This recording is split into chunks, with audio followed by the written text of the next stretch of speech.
retour pour la suite de la soirée de l'étrange, spécial vendredi 13, mesdames, messieurs, pour cette émission absolument exceptionnelle. Freddy, les griffes de la nuit. Hein. Le héros du film n'était pas dispo, mais on a toujours nos 4 invités. Dovatia et Natacha Saint-Pierre. Toujours en vie. Bravo. Vous avez votre maman au téléphone, vous la rassurer? Tout va bien? Non, j'ai pas réussi à l'avoir, je m'inquiète. On a failli pas avoir les 4 invités. On a failli perdre. Oui, on a failli perdre Dovatia. Marianne, je le sais. Et en revanche, à droite, il y a toujours Marianne James et Grégoire qui sont là. Bravo. Alors, est-ce que vous savez que porter des bijoux, Marianne, vous savez que certains diamants sont maudits. Alors le plus célèbre... Peut-être que les créoles en diamant que vous avez sont maudits. Ouais, c'est vrai. Maudits créoles. Le plus célèbre, c'est le diamant Hop. Au XVIe siècle déjà, un prêtre hindou le vole sur une idole, voilà. Et tous ceux qui ont touché, qui ont vécu des drames hallucinants. C'est vrai, hein, tous ceux qui ont touché. Il y a pas des bijoux de Marie-Antoinette qui ont été... Absolument. Marie-Antoinette, voilà, Marie-Antoinette et Louis XVI ont vu ce bijou. Alors, lui, il a été condamné à mort. Enfin, il y en a qui ont été condamnés à mort, d'autres qui ont été dévorés, d'autres qui ont été ruinés, qui ont eu des accidents. Enfin, j'en passe, et des meilleurs. C'était un diamant terrible. De 67 carats. Hein. C'était le diamant, quand même. Ouais. Ah, Mais le fil des vols, il a été retaillé. Mais 67 carats de malheur, maintenant. quand même. Mais attention, parce que même les petits bijoux peuvent porter la shkoumoun, comme on dit. Donc, méfiez-vous. Et regardez. C'est un truc qui peut faire très peur.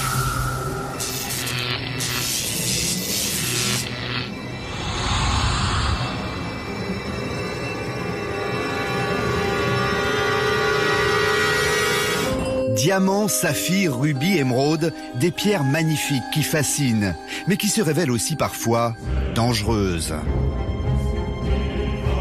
Il y a plein de phénomènes qui se produisent dans les pierres. Vous savez, certaines pierres ont des pouvoirs maléfiques. Des pouvoirs occultes que l'on retrouve aussi dans des bijoux plus ordinaires, glissés au fond d'un tiroir. Pour moi, c'est une malédiction.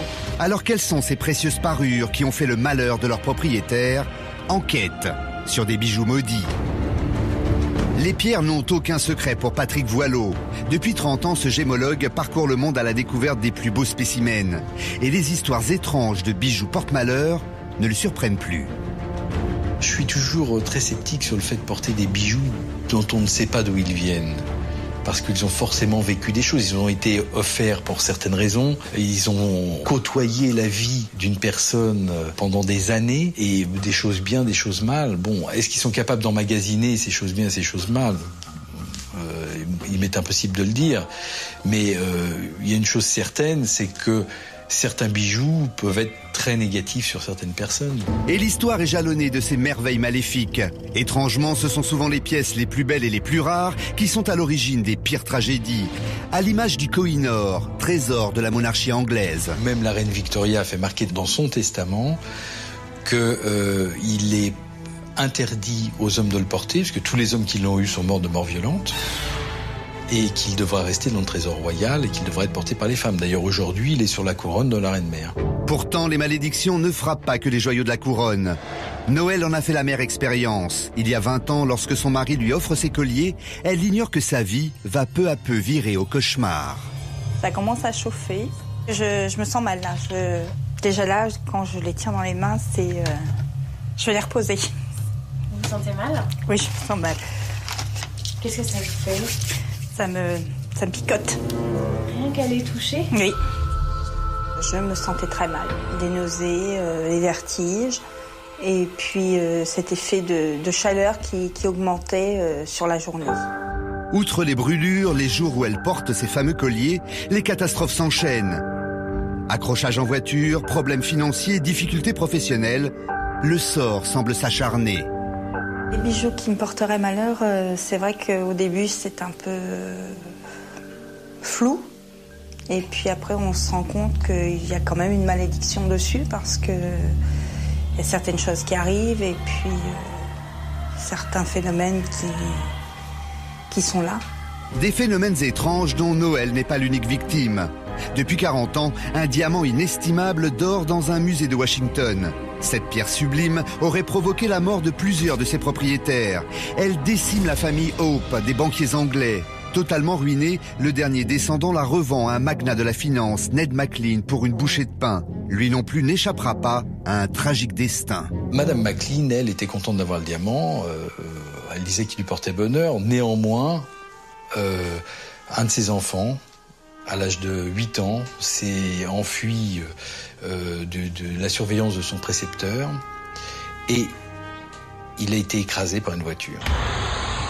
Donc McLean, désespéré, a sombré dans l'alcool et ensuite est devenu à moitié fou. Son fils plus âgé, lui-même, s'est suicidé avec des somnifères. Donc, l'ensemble de ces choses, je pense que le diamant n'aura pas porté bonheur en réalité. Dernier propriétaire en date, le célèbre joaillier Harry Winston. Pour conjurer le sort et protéger sa famille, il préfère en faire don à un célèbre musée américain. Depuis, la malédiction du Hope semble en sommeil, mais d'autres joyaux sont encore nombreux à exercer leur étrange pouvoir. Peut-être même se cache-t-il dans votre propre coffre à bijoux. Ah, c'est assez étonnant quand même. Au revoir. C'est étrange. Et c'est quand là- même justice quand même, que les riches aient quelques valeurs. Natacha, vous parliez tout à l'heure de Louis XVI et Marie-Antoinette. Ouais. C'est vrai qu'ils ont eu ce diamant Hope entre les mains. Il a été vendu à Louis XIV par un type qui est reparti après en Inde, qui s'est fait manger par des tigres. Louis XIV l'a donné à un moment à Fouquet. Vous savez que Fouquet, qui avait le château de Vaux-de-Vicomte, a fini sa vie en prison. Enfin, c'est quand même incroyable. Tous les gens qui ont eu ce diamant ont mal fini, quoi. On mal fini. Et c'est un diamant aussi Et qui a Louis été XVI beaucoup modifié avec le temps et qui a été retaillé comme si on Ouais. pouvait un peu enlever la malédiction le en malheur. le retaillant, en le réidentifiant un petit peu et puis pas du tout. Pas Mais du est-ce qu'on tout. connaît des pierres qui ont... Mais je pense qu'il y a portent vraiment de bonheur l'énergie dans non, les le objets. contraire. Non, mais le Qui portent contraire, bonheur. qui ont apporté beaucoup de bonheur, de félicité, de... Bah, est-ce c'est qu'on connaît dit des pierres? généralement des diamants dans des pierres, non ça D'autres Mais pierres, on dit d'autres un peu des avec les émeraudes. pierres semi-précieuses que telle ou telle Oui, pierre voilà. sont Oui, favorables pour tel ou tel truc. Je pense que si on y croit, ça peut aider. Voilà. Bien, très bien, bravo. Les pierres ponces, Super, ça c'est très vraiment très bien 13, pour hein. les pieds. Il y a Belmar. Les pierres Perret. Allez, Monsieur de la culture. tout à l'heure, on a découvert que Nikos avait un caleçon rouge porte-bonheur. On va continuer dans la Starac. Mais c'est au tour de Kamel Walid, que vous connaissez, de parler de ces gris-gris. On Oui. appelle ça comme ça, hein. Oui, il en a, vous allez voir, c'est très mignon. Un artiste sans porte-bonheur, ça n'existe pas. Démonstration. C'est vrai qu'à chaque fois que je fais une première d'un spectacle, c'est impossible pour moi de ne pas passer chez ma mère, récupérer un objet qui lui... voilà, que j'ai vu depuis tout petit sur elle. C'est une bague et il faut que je l'ai avec moi. J'ai pas spécialement besoin qu'elle soit dans la salle. J'ai même pas du tout envie qu'elle soit dans la salle. Mais par contre, j'ai envie qu'elle soit avec moi. Et donc, je vais lui piquer une bague, celle-ci. Et je l'ai dans ma poche. Et puis après, normalement, je lui rends très vite. Là, la première est passée depuis quelques jours et je suis pas retourné voir maman. Mais je vais lui rendre. Voilà, ça fait partie des habitudes des artistes, hein. On va dire ça comme ça. Non? Mais il y a des choses encore plus étranges Oui. chez les artistes. hein. Oui. Genre- Vous en connaissez? Ben non, il y a des choses qu'il faudra que ce soit eux qui vous le disent. Non, mais il y a Non, vraiment... mais sans dire les noms. Ah, il y a vraiment des choses étranges. Il y a des gens qui doivent boire tel vin de telle année. Il y a des gens qui doivent avoir leur conseiller personnel avant d'entrer en scène. Il y Il y a a beaucoup d'artistes qui se font tirer les cartes et qui prennent des décisions que par rapport. des hommes politiques aussi qui voient ouais. des voyantes, Oui, des voyantes, oui, et on qui l'a décident appris, de oui. l'avenir d'un Ouais. pays Oui, En ça, fait, c'est les voyants ça qui faut gèrent le connaître, oui. pays. sur un 8 de carreau ou un valet de cœur quand même. Ouais. Ça fout la trouille. Voir un roi de Je pique. me demande si en ce moment notre président ne voit pas une voyante. Je ne sais pas, on a vu qu'il avait changé de coach, mais on n'a pas parlé de voyant. Pendant qu'il fait du footing, il se fait tirer les cartes. Je ne sais pas. Oui, il fait plusieurs choses à la fois, c'est vrai. C'est un minimum quand on fait du footing. Bien, alors maintenant, Kamel Walid, on le rappelle, il fait la mise en scène de Cléopâtre avec Sophia et Sedi. C'est actuellement au Palais des C'est actuellement au Palais des Sports, voilà, à absolument. Paris. Jusqu'au 29 avril. Très bien. Maintenant, vous savez que dans cette émission, on fait un petit peu le tour du monde de l'étrange, évidemment. Ça s'appelle le tour du monde de l'étrange. Et en fait, on va à peu près un peu partout dans le monde pour le tour du monde de l'étrange. Mais ce soir, ça va être le tour du monde de la chance. Ah oui, avec ceux qui ont une chance énorme, hein, comme cet Australien qui a gagné 2 fois au Millionnaire. Ouais. Et puis, et sous l'œil des caméras en plus. Oui. Et puis, il y a ceux qui essaient de l'attirer. La chance. Oui, bien sûr.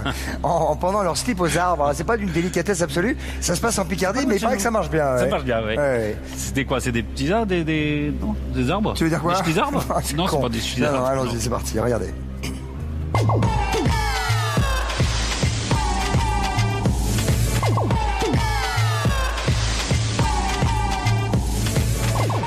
Et l'on commence en Australie. Regardez bien cet homme, quand on vous dit qu'il a du bol, il a vraiment du bol. L'année dernière, il réchappe à une crise cardiaque pendant laquelle il est déclaré cliniquement mort pendant plus d'1 quart d'heure. À partir de là, ce monsieur va avoir une veine de pendu. Il achète un jeu à gratter et gagne cette jolie voiture de sport. Et ça ne s'arrête pas là. La télévision locale décide de célébrer ce petit miracle et demande alors à Bill de racheter un ticket de loterie devant les caméras. Et là, bingo! Je viens de gagner 250 000 $. Je ne plaisante pas. Je viens de gagner 250 000.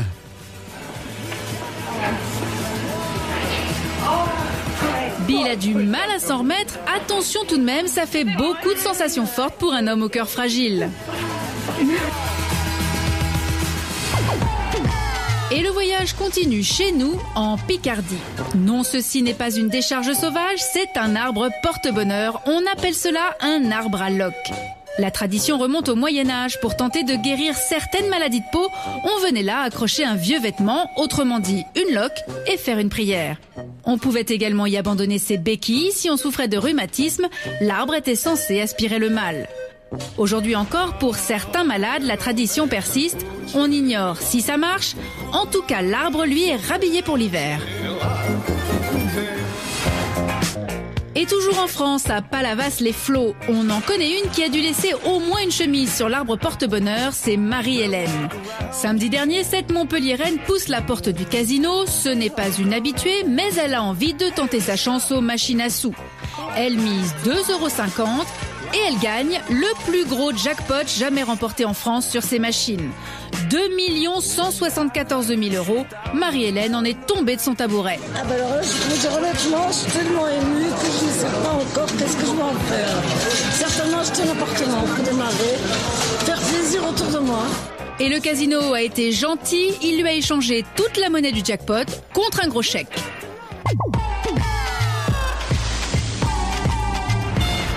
Connaissez-vous la Thalasso de la chance? Cela se passe au Pérou, à quelques kilomètres de la capitale. Ces lacs sont de vraies fontaines de jouvence pour les habitants de la région. En fonction de leurs problèmes de santé, ils adorent se rouler dans la boue.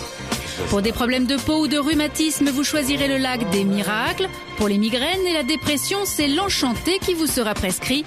Celui des jumeaux, lui, vous aidera en cas de petits soucis d'impuissance. Mais pour que ça marche, il faut y croire.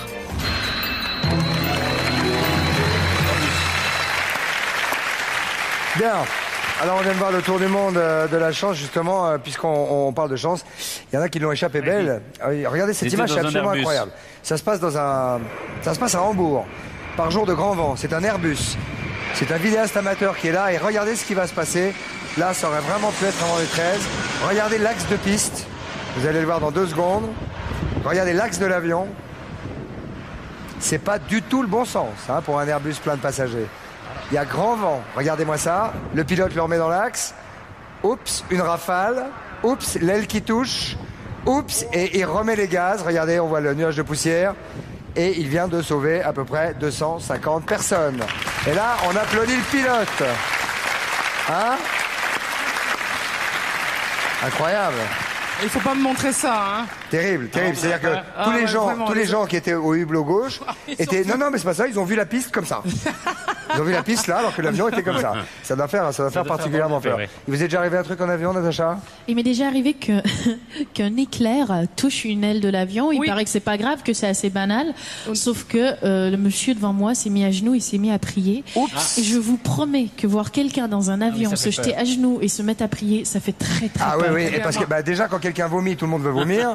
Donc quand quelqu'un prie, t'imagines. Ah ouais, si, sur un Airbus rentrant de Düsseldorf, Düsseldorf-Paris, quand on est arrivé à Roissy, l'avion a été foudroyé donc sur l'aile gauche. On a vu un arc, ça a éteint toutes les lumières et la musique de l'avion. Apparemment pas les moteurs. À l'intérieur de la... Non, pas les moteurs, non. Puisque je suis là pour vous causer. Apparemment. Moi, j'étais au hublot, donc j'ai vraiment vu cet éclair blanc, très très blanc, mais bombardé donc l'aile, le bruit qui va avec, parce qu'on entend le tonnerre, malgré le bruit des réacteurs.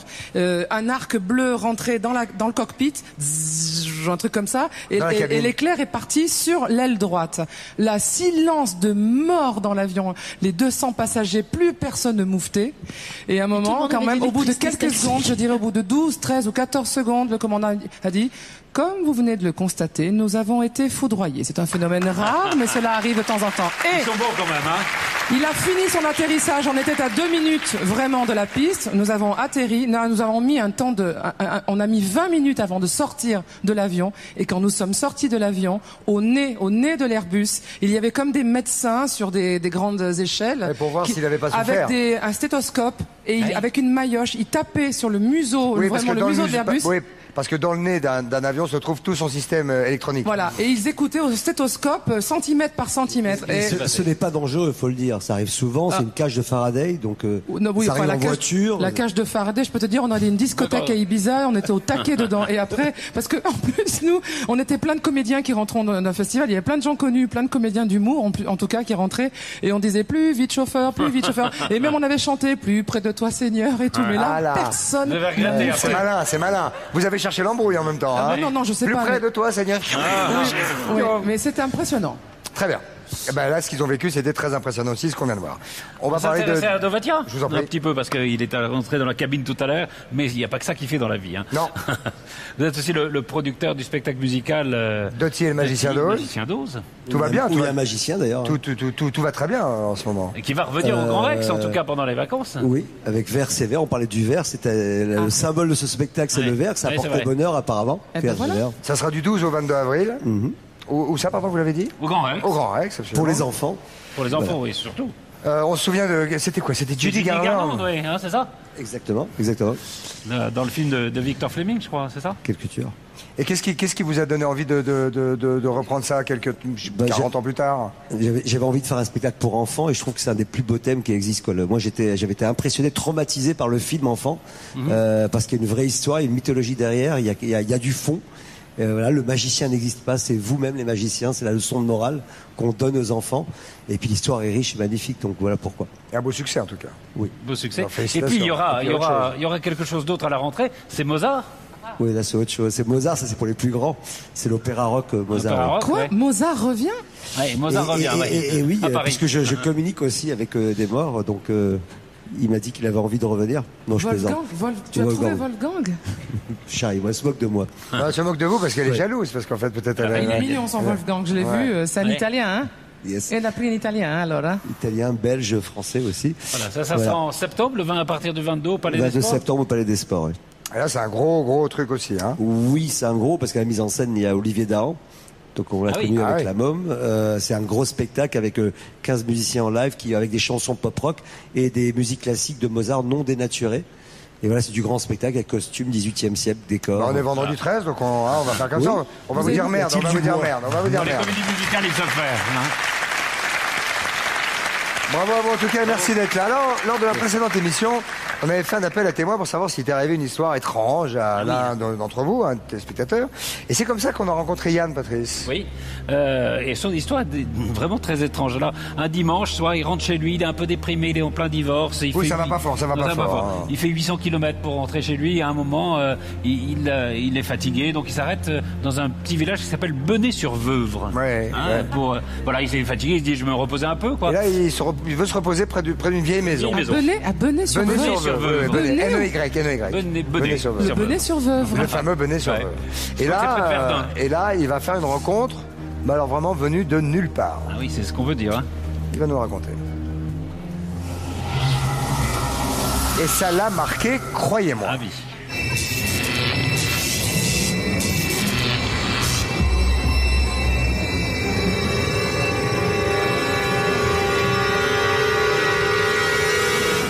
Hiver 2001, Yann traverse une période difficile de sa vie. Un divorce douloureux, ses enfants qu'il ne voit que quelques heures par semaine et des trajets à répétition à travers la France entre son domicile et celui de son ex-femme. Je faisais régulièrement la route Nîmes-Dun-sur-Meuse. J'avais pas vraiment l'habitude de m'arrêter, j'essayais toujours de faire tout d'une traite.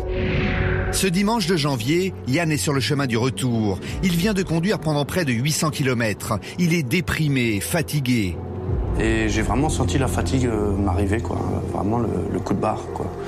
Et je voulais pas pousser, prendre le risque sur les 50 derniers kilomètres. Il décide alors de faire une pause dans ce petit village. Il ignore qu'une étrange rencontre l'attend ici. Donc j'arrive dans le village de Benay-en-Veuve. Et donc je me gare tranquillement, j'éteins la voiture. Là je vois une dame arriver, assez âgée, quoi, 70 ans à peu près. Elle était à peu près 1m60, les cheveux grisonnants et puis les yeux bleus. Ça je m'en rappelle très bien, elle avait des beaux yeux bleus. Et donc la vieille dame me dit ça va pas? Alors je lui dis si, enfin pas trop, quoi. Alors elle me fait vous allez pas bien, vous avez des problèmes. C'est en rapport avec votre femme et tout ça. Alors je lui dis oui un peu, enfin j'avais pas trop envie de raconter ma vie, quoi. Elle devinait tout, quoi, en gros. Et puis d'un coup elle me dit moi aussi j'ai aimé un homme et je l'ai attendu longtemps. Il est parti à la guerre et je l'ai attendu. Et puis elle s'en retourne vers sa maison et puis elle va pour ouvrir la porte et rentrer dedans. Et elle me dit je vais prier pour vous. Ça n'a pas duré très longtemps, ça a duré même pas 5 minutes, quoi. Bon, elle m'avait interpellé, quoi, cette dame. Et puis elle avait l'air tellement gentille, quoi. Elle avait l'air vraiment gentille, quoi. La conversation lui fait du bien. Yann reprend la route sans se poser de questions. Et 1 ou 2 mois après, j'étais avec mes enfants chez moi. Et je pensais toujours à cette dame. Et vraiment, j'avais envie de la remercier pour ce qu'elle m'avait dit, quoi, pour l'encouragement, quoi, qu'elle m'avait fait. Et donc je prends la voiture, je prends les enfants et puis on va dans le village. Quand je retourne dans le village et j'arrive devant la maison. La maison était là, l'endroit où je me suis garé était là. Je tourne autour de la maison, je vois la charpente effondrée, les murs de derrière en ruine, quoi. Je reprends la carte, je regarde.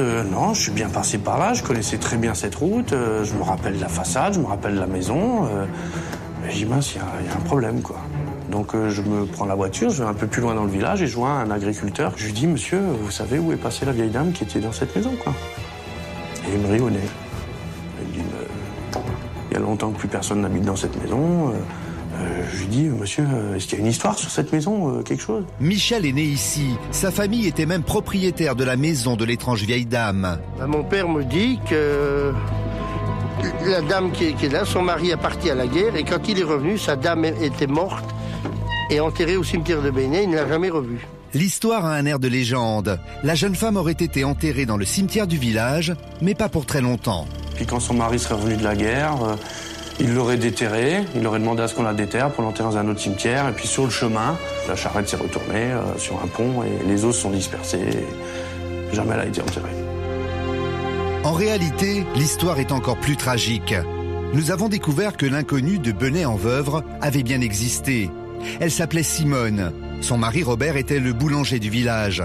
Leur voisine Charlotte se souvient des événements tragiques de l'année 41. Lui est parti à la guerre, il a été prisonnier, puis sa femme était enceinte, alors elle est décédée, puis l'enfant aussi, quoi.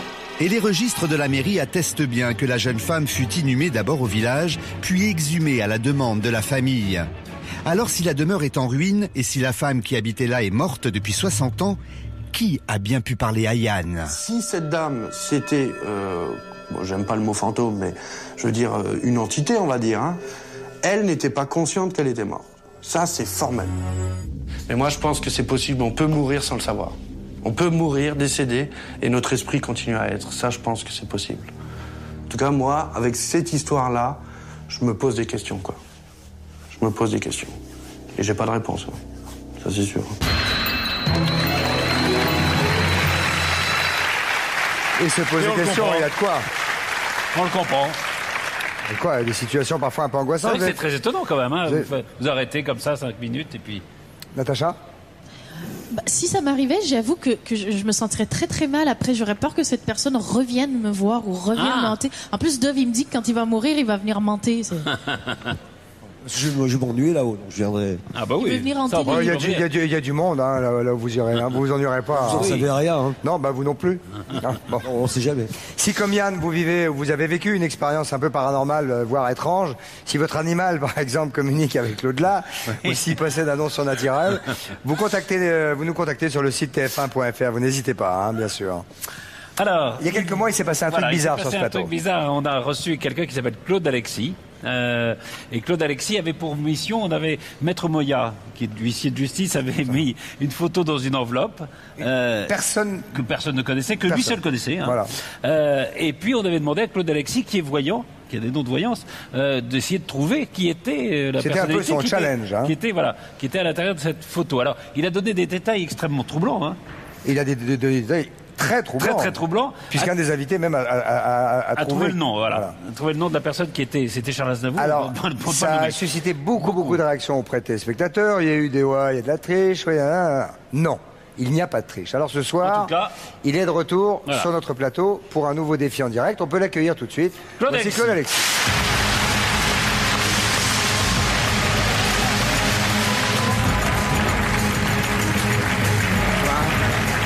Comment allez-vous? Très bien, bonsoir. Bonsoir. Alexis. Bonsoir et bravo parce que voilà, vous allez vous prêter à une nouvelle expérience. En direct, ce qui n'est pas facile. Ce qui est courageux, pour le moins. Qu'est-ce qui va se passer? On va essayer, je sais pas, on m'a parlé d'une boîte avec des objets. Une boîte. Voilà. Maître Moya, s'il vous plaît, voulez-vous venir avec... Ah, il est là. Voilà. Maître Moya a recueilli... Grosse soirée pour Maître Moya. Grosse soirée.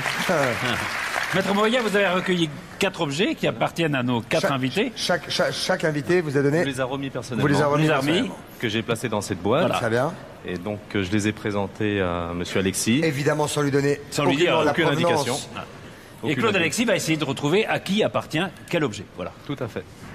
Essayer à qui appartiennent les objets, ça c'est moins sûr. On va essayer de décrire déjà l'objet, si vous voulez, ce qu'il peut représenter pour moi, tout simplement. D'accord. Maintenant, si je ressens une personne, voilà. Maintenant, si je ressens à qui peut appartenir cet objet, j'irai le remettre à la personne. C'est gentil. C'est gentil. C'est à elle en même temps, donc ça serait bien verrant. Je ne promets rien du tout. Non.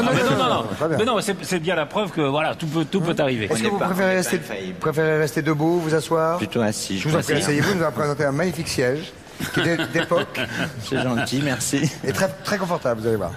Tout à fait. Voilà donc la boîte. Donc je vous la présente. C'est bien ça? Ça va. Non, je plaisante. Vous êtes mieux?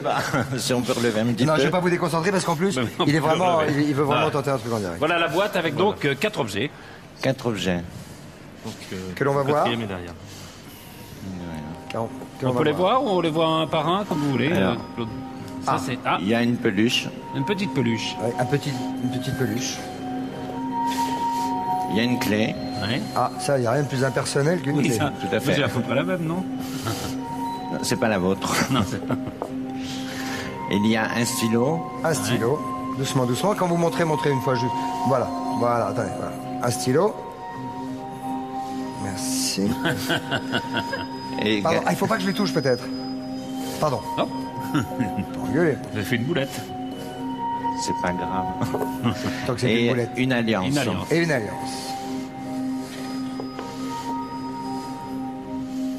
Donc le but, nous sommes d'accord, pour ceux qui montent dans le train en marche, c'est d'essayer de retrouver à qui appartient chacun de ces objets. Je vous redonne la boîte. Mais d'abord, il va nous dire, Claude Alexis, ce que vous évoque chacun de ces objets, c'est ça? Voilà, je vais essayer de dire ce que m'évoque chacun de ces objets. Et je pense que la personne, à travers cet objet, arrivera probablement à se reconnaître. Oui, mais il ne faut pas qu'elle vous ment, il ne faut pas qu'elle fasse le moindre signe pour vous donner une indication. Il faut tous qu'on reste stoïque. De marbre. Marbre, c'est le mot. Après ce qu'on a vu ce soir. Allez, on se concentre, c'est fini, on se concentre. Ah non, vous tapez tous les objets. Déjà au niveau de la peluche, si vous voulez, moi ce que je peux dire, si vous voulez, c'est que cette peluche, pour la personne à qui elle appartient, c'est un objet fétiche. C'est un objet fétiche. Et c'est quelque chose, si vous voulez, qu'elle a forcément toujours avec elle.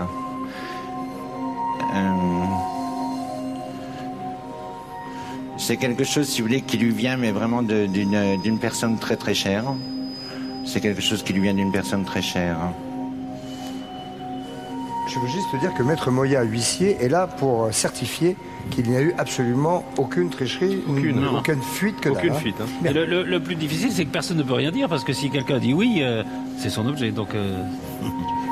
C'est intéressant ce que vous dites. Non, mais c'est vrai. Non, mais. Laissez-les se concentrer. À travers cette peluche, si vous voulez, on ressent quelqu'un qui est également en train de renaître par rapport à son travail. Il y a de nouveaux projets qui se mettent en place. Je ne vais pas parler d'artistique puisque vous êtes tous dans un milieu artistique, donc ça sera un peu trop facile. Mais c'est quelque chose, si vous voulez, je dirais que même si cette personne s'en va de chez elle et qu'elle oublie cet objet, elle est obligée d'y retourner pour aller le rechercher. Maintenant, au niveau de la clé, cette clé, si vous voulez, pour moi, c'est pas un objet fétiche par rapport à la personne, mais c'est une clé, si vous voulez, qui peut appartenir, si vous voulez, à quelqu'un qui vient de réellement poser ses racines. Et c'est quelqu'un, si vous voulez, qui peut... cette clé a un symbolique pour lui. Oui, je dirais que c'est un homme. Cette clé appartient à un homme. C'est un symbole, si vous voulez, et c'est un peu... même si c'est pas encore une totale réussite, si vous voulez, c'est le début d'une réussite, si vous voulez, par rapport à cette clé. En fait, il y a lui qui vous est sorti naturellement, et donc vous en avez déduit que c'était un homme. Pour moi, cette clé appartient à un homme. D'accord. Ensuite, l'alliance, pareil, pour moi, c'est une alliance, si vous voulez, qui n'est pas un objet fétiche, mais qui est un objet, si vous voulez, qui est un objet le plus cher, si vous voulez, à cette personne, qui est un objet qui représente énormément, si vous voulez, au niveau des sentiments, qui représente énormément au niveau des sentiments. Et pas parce que c'est une alliance, mais parce qu'il y a quelque chose, si vous voulez, de beaucoup plus que ça, si vous voulez, de symbolique derrière. Et je dirais que c'est une alliance qui peut appartenir également à un homme. D'accord. Donc la clé et l'alliance. La clé et l'alliance, si vous voulez, pour moi, ce sont deux hommes. Et donc la peluche et forcément hommes. Le stylo. Alors au niveau de la clé. Deux femmes. Au niveau de la clé, je tente le tout pour le tout. Peut-être que je vais me ramasser, c'est pas grave. On verra bien. J'assume complètement. Au niveau de la clé, je dirais que cette clé peut être destinée à Grégoire. Cette clé peut être destinée à Grégoire. Grégoire ? Oui, c'est le cas.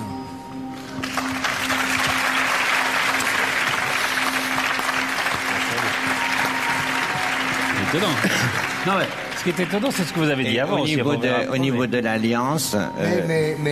Mais sur ce qu'il a dit sur cette clé, vous venez de poser vos bagages. Voilà, je posais mes racines et que c'était pas une réussite totale, mais le début d'une réussite. C'est le début d'une réussite, oui. Voilà, le début d'une réussite. C'est un peu à vous la clé. J'ai posé mes bagages, j'ai commencé. Je confirme que c'est votre clé.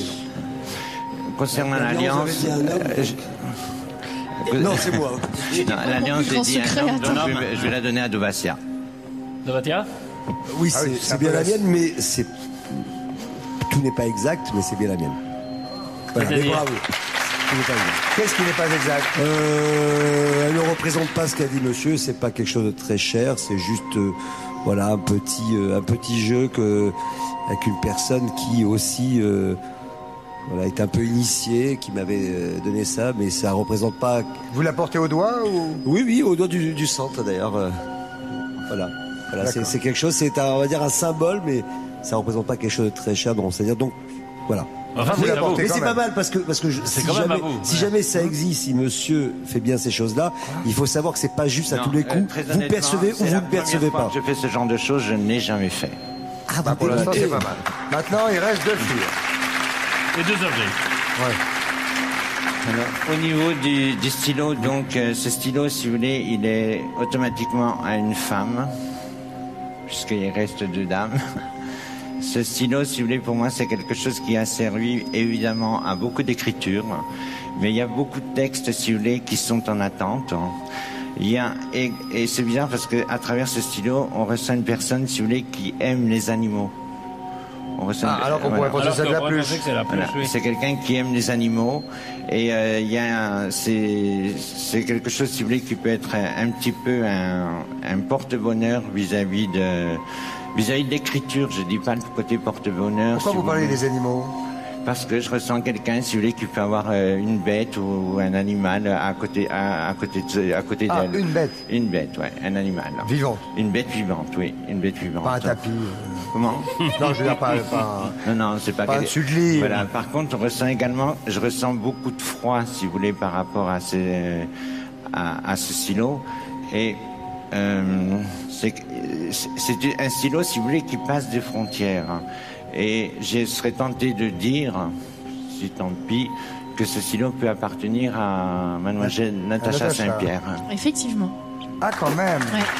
Oh. Merci. Alors, Je vais vous dire quelque chose. Depuis 10 minutes quelques minutes que vous avez commencé, je me suis dit, ah bah non, il y a un truc trop facile. Il y a un petit élan. Attends une seconde, il y a un petit élan.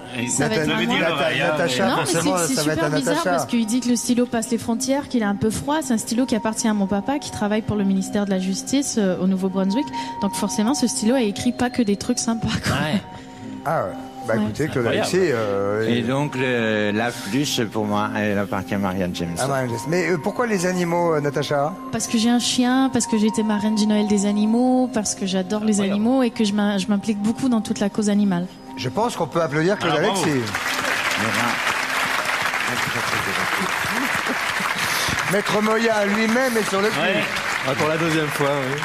Si on peut dire. Alors... Franchement, c'est bluffant. Moi, je voudrais quand même que Maître Moya... Est-ce que tu as donné ce petit élan pour tromper, considérant que je suis canadienne et que tu le sais? Moi j'ai fait ça exprès pour le tromper. Non, j'ai pas fait ça exprès. D'abord, c'est dégueulasse. Non, il y a quelque chose qu'il a dit. Excuse-moi, madame. J'aurais juste... Parce que moi, j'ai vu la tête de Maître Moya, huissier, qui fait quelques émissions de télévision et de ça.